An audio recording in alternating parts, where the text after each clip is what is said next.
Welcome to Tamil Joy. இந்திய அணி இன்று வெற்றி பெற்றால் அதற்கு முக்கிய காரணமாக இருக்க போகிறது ஹார்திக் பாண்டியா பிடித்த இந்த மரண மாசான கேட்ச். அதாவது இந்தியா வெர்சஸ் நியூசிலாந்து விளையாடி வருகிற மூன்றாவது ஒரு நாள் போட்டி இன்று நடந்து வருகிறது. இதில் முதலில் பேட்டிங் செய்த நியூசிலாந்து அணி 243 ரன்கள் எடுத்து ஆல் அவுட் ஆனது. அதனைத் தொடர்ந்து 244 ரன்கள் என்ற சுலபமான இலக்கை நோக்கி தற்போது இந்திய அணி விளையாடி வருகிறது. இந்நிலையில் நியூசிலாந்து அணியின் பேட்டிங்கின் போது அந்த அணியின் மிக முக்கியமான நட்சத்திர வீரர் மற்றும் நியூசிலாந்து அணியின் கேப்டனான கேன் வில்லியம்சனின் விக்கெட் தான் இன்றைய நாளின் திருப்பு முனையாக அமைந்தது.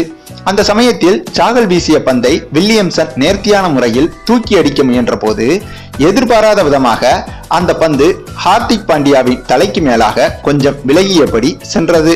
அப்போது அந்த ஷாட் கண்டிப்பாக பவுண்டரியாகத்தான் மாறப்போகிறது என்று பலரும் எதிர்பார்த்த நிலையில் நம்ம ஹார்திக் பாண்டியா மிகவும் அற்புதமான முறையில் டைவ் அடித்து அந்த மிரட்டலான கேட்சை பிடித்து இந்திய ரசிகர்களை பிரமிப்பில் ஆழ்த்திவிட்டார் என்றுதான் சொல்ல வேண்டும். மேலும் ஒருவேளை கேன் வில்லியம்சனின் இந்த விக்கெட்டை பாண்டியா வீழ்த்தவில்லை என்றால் நியூசிலாந்து அணியின் டார்கெட் கிட்டத்தட்ட 300 ரன்களை தாண்டி இருக்கும் என்பதும் குறிப்பிடத்தக்கது. ஆக மொத்தம் இந்திய அணியின் இன்றைய வெற்றி பாண்டியா பிடித்த இந்த கேட்சால் கிட்டத்தட்ட உறுதியாகிவிட்டது என்றுதான் சொல்ல வேண்டும்.